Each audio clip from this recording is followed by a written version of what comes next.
What would you do if you saw a child being taken and no one was coming to stop it? In India, they called it devotion. But Amy Carmichael saw something else. She saw children given to temples and lost to a life they did not choose. She could have left. Many did. But she stayed. And what she chose would cost her everything. Tonight, we speak with her. Miss Carmichael, the house is quiet now, but you are not asleep. No, the night is often when the heart grows still enough to hear, and there is much to bring before the Lord. You brought another child in tonight. Yes, she was frightened, but she came. Some must be carried, others run, but all must be received. Help us understand what is happening here. India is a land of great beauty and deep devotion. There are prayers, offerings, rituals everywhere, but devotion does not always mean truth. There are systems built over generations where children are given to temples. It is said to be an offering to the gods, but many are drawn into lives of suffering with no voice to refuse. It is not a question of culture alone, but of spiritual sight. For when Christ is not known, darkness fills the place where light should be.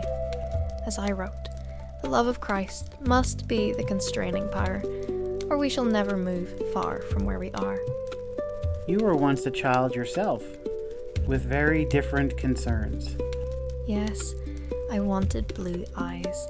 I thought them the most beautiful thing in the world, and I prayed quite earnestly that God would change mine. He did not, and I was disappointed. But years later, in this land, I understood.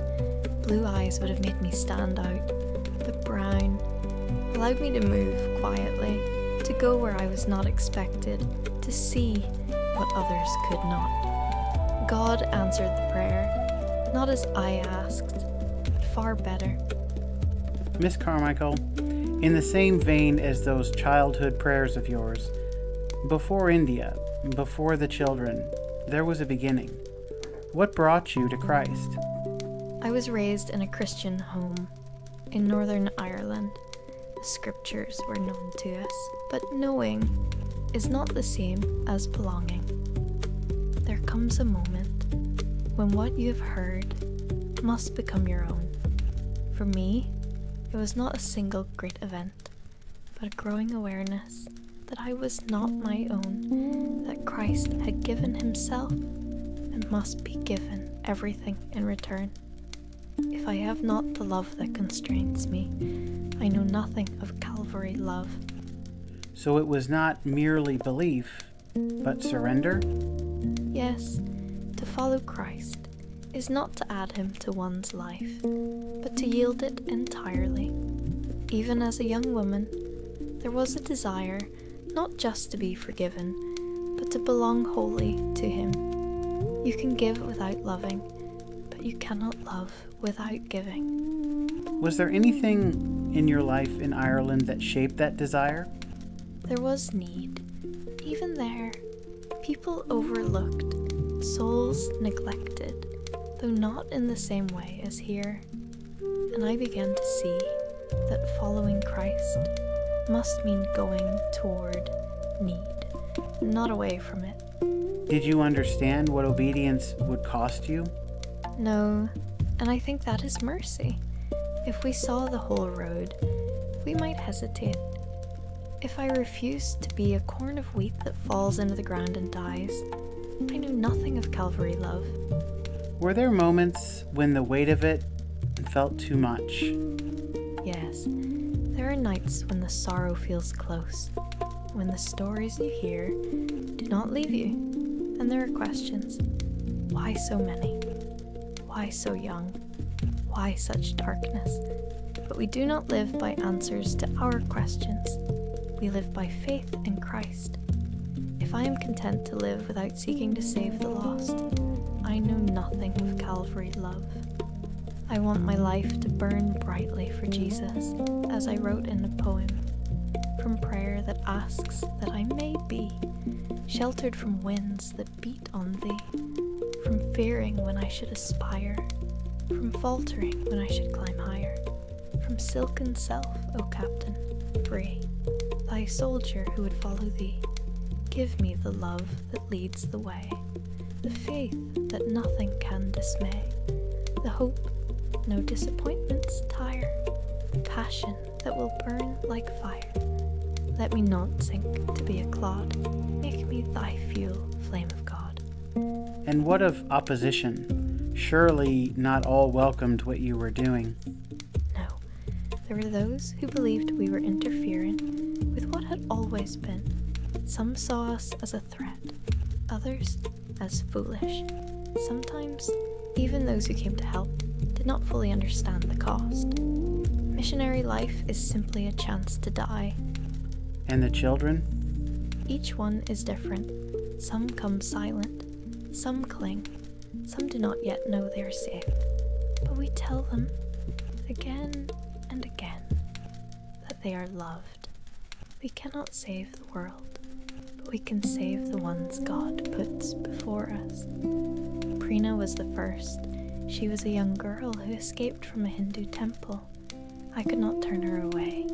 Kohila was I, 5-year-old we rescued from temple prostitution. I know them all by name, and they all call me Alma. I've become their mother. They call them the Starry Cluster? Yes, because each one is a light.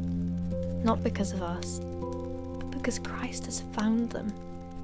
Miss Carmichael, what began with rescuing one child did not remain small.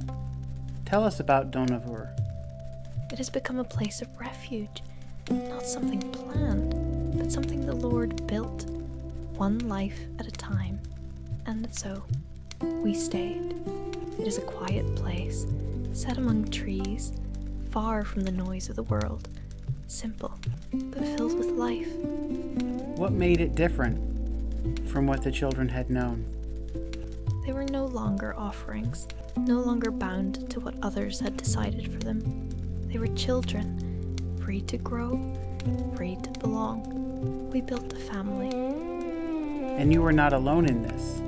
No, the Lord sent others, women especially, who were willing to stay, to give themselves quietly to a work the world would never notice.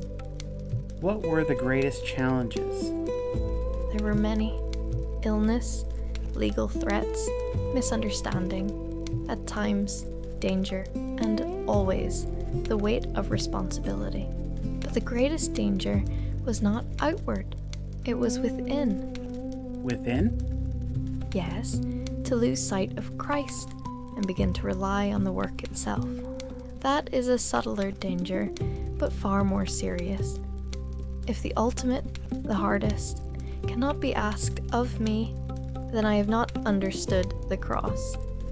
And yet, you remained. Where else would we go? The Lord had placed us there. We were only His servants. What sustains you? Christ alone. Not the work, not even the children. Only Him. What would you say to those listening now? Do not turn away when you see need. Do not wait for someone else to act. You can give without loving, but you cannot love without giving. Miss Carmichael, thank you. The Lord be with you. Amy Carmichael never returned to her home in Ireland after she had gone to India in 1895. She spent approximately 55 years losing her life there for Jesus' sake, and for the sake of those children who saw her as a mother. As Jesus said in Luke 9, "For whoever would save his life will lose it, but whoever loses his life for my sake will save it." Amy did not set out to change a nation. She set out to obey Christ, and in doing so, she became a refuge for those the world had forgotten. The darkness she faced was real, not merely physical or cultural, but spiritual. Temple slavery is nothing compared to slavery to sin and being in spiritual darkness. The question is not whether darkness exists. The question is whether we will, like Amy, brave the darkness and carry the light of Christ into it. John 1:5 says, "The light shines in the darkness, and the darkness has not overcome it." This world needs to see the light of the knowledge of the glory of God in the face of Jesus Christ, the one who sees the unseen, the one who gathers the orphan and the widow, the one who calls his people to love in truth. The fire fades, but the witness remains.